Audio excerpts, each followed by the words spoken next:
Hello বন্ধুরা, আশা করি সকলে ভালো আছেন। আপনারা পটলের তো নানান ধরনের রেসিপি খেয়েছেন। আজকে আমি একেবারে নতুন ধরনের একটা রেসিপি নিয়ে এসে হাজির হয়েছি, পটলের ভাজা।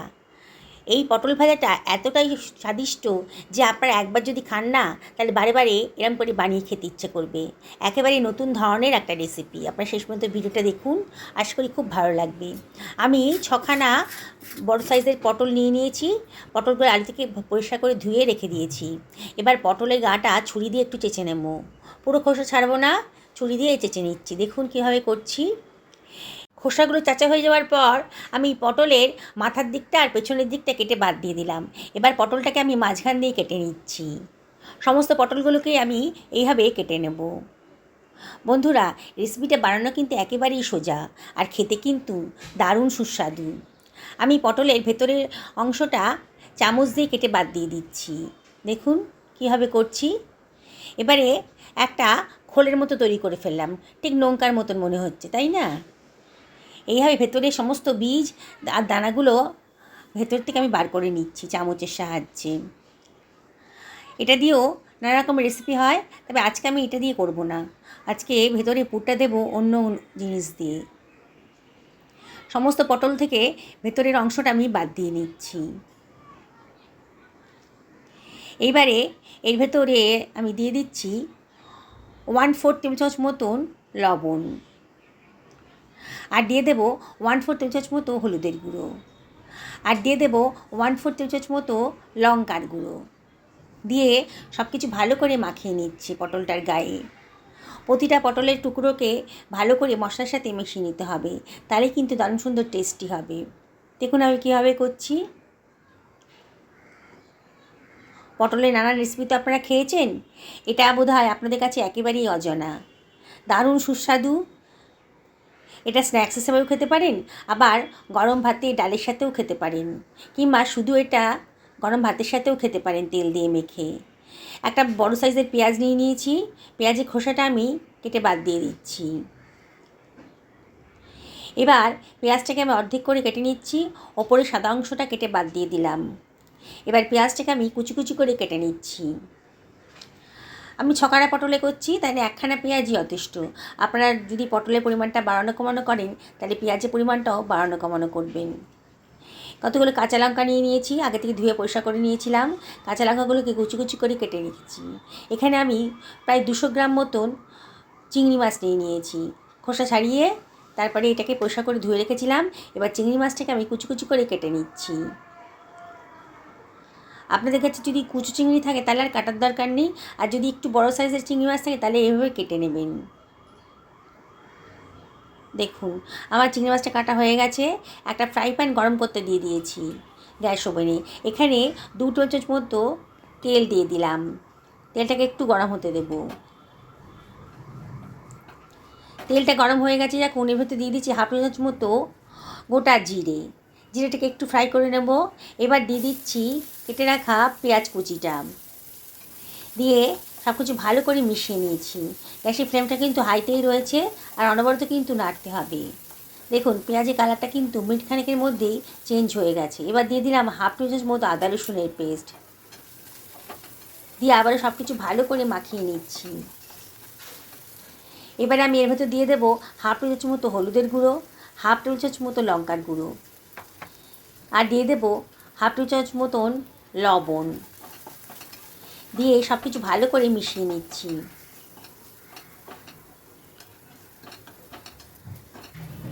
মিনিট খানেক নাড়াচাড়া করতে হবে। তারপরে দিয়ে দেব চিংড়ি মাছটা। চিংড়ি মাছটা দিয়ে আবারও সব কিছু ভালো করে মিশিয়ে নিচ্ছি। অনবরত কিন্তু নাড়তে হবে, নাহলে কিন্তু পোড়া লেগে যাবে। মিনিট 2 মিডিয়াম টু লো ফ্লেমে নাড়াচাড়া করার পর মশলার কালারটা কিন্তু চেঞ্জ হয়ে গেছে। এবার আমি দিয়ে দেবো 2খানা সেদ্ধ করা আলু, আগে থেকে সেদ্ধ করে রেখেছিলাম, একটু হাতে ডলে দিয়ে দিচ্ছি।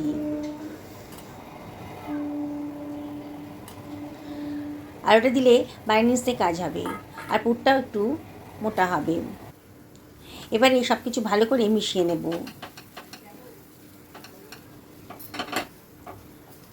গ্যাসের ফ্লেমটা মিডিয়াম টু হাইতে রেখেছি, আর সব কিছু ভালো করে মিশিয়ে নিচ্ছি।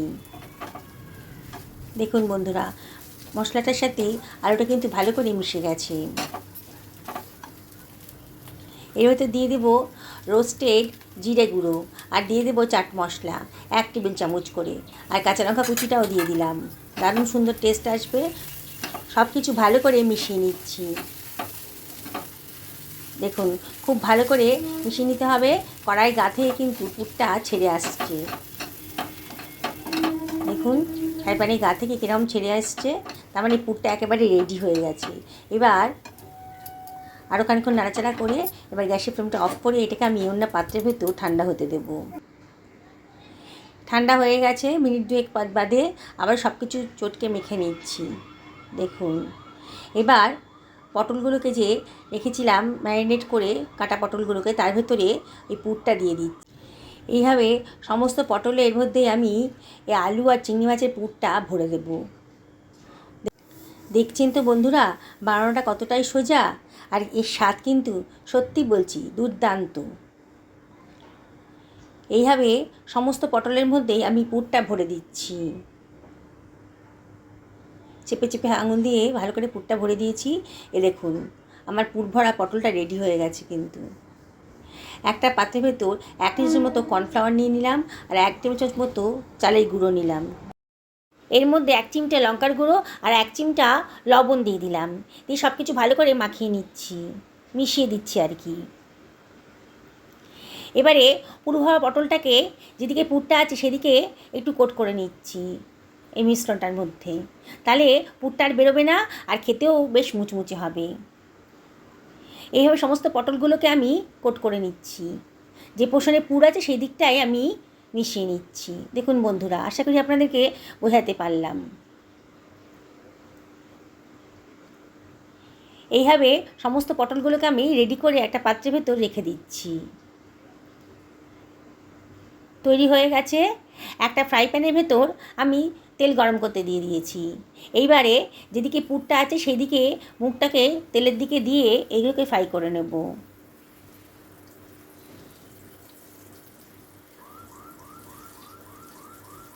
একটা পাত্রে যতগুলো ধরবে ততগুলো দিয়ে দিলাম ফ্রাই প্যানটার ভেতর।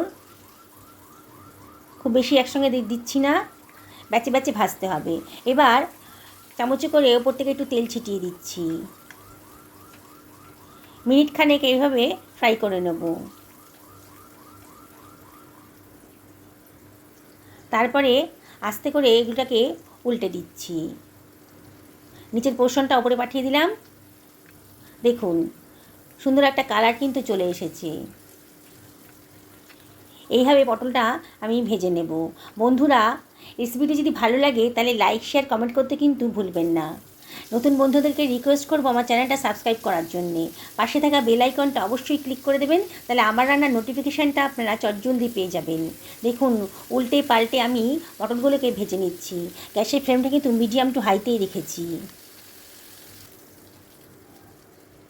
আপনারা নানান ধরনের রেসিপি তো খেয়েছেন পটলের, আজকে এই রেসিপিটা অবশ্যই বানিয়ে খান, দেখবেন একেবারে নতুন ধরনের। রোজ একঘেয়ে পটল খেতে খেতে তো বোর হয়ে গেছেন, একবার এভাবে বানিয়ে দেখুন। এবার তেলটা ঝরিয়ে আমি তুলে নিচ্ছি। পটলগুলো কিন্তু বেশ ভাজা হয়ে গেছে। এবার বাকি তেলটার মধ্যে বাকি যে পটলের পুর ভরা ছিল সেগুলো আমি ভেজে নিচ্ছি। পুরনো বন্ধুদেরকে অনেক ধন্যবাদ, তাদের সাপোর্টের জন্য এত দূর আসতে পেরেছি। তাও আপনাদের কাছে একটা রিকোয়েস্ট আছে, যদি রেসিপিটা ভালো লাগে তাহলে লাইক করবেন, শেয়ার করবেন, আর অবশ্যই কমেন্ট করবেন। আপনাদের সুন্দর সুন্দর কমেন্ট আর লাইক পেলে পরে আমার ভিডিও করার উৎসাহটা কিন্তু অনেক গুণ বেড়ে যায়। তাই প্লিজ আমাকে সাপোর্ট করুন। দেখুন এইভাবে ভালো করে আমি পটলগুলোকে এপিট ওপিট করে ভালো করে ভেজে নিয়েছি। এটা বিকেলে স্ন্যাক্সের হিসেবেও খেতে পারেন, আবার গরম গরম ভাতের সাথে ওটা মেখে খেতে পারেন তেল দিয়ে। একেবারে নতুন ধরনের রেসিপি। সবগুলো পটলই আমার ভাজা হয়ে গেল। দেখুন বন্ধুরা, কি দেখি বানাতে ইচ্ছে করছে তো? অবশ্যই তাহলে একদিন বানিয়ে ফেলুন, কোনো খরচই নেই কিন্তু। সামান্য খরচেই অসাধারণ টেস্টি একটা রেসিপি আজকে তৈরি হয়ে গেল। গরম ভাতের সাথে দুখানা পুরভরা পটল আর একটু তেল আর লঙ্কা দিলেই পরে কিন্তু খাওয়াটা দারুণভাবে জমে যাবে।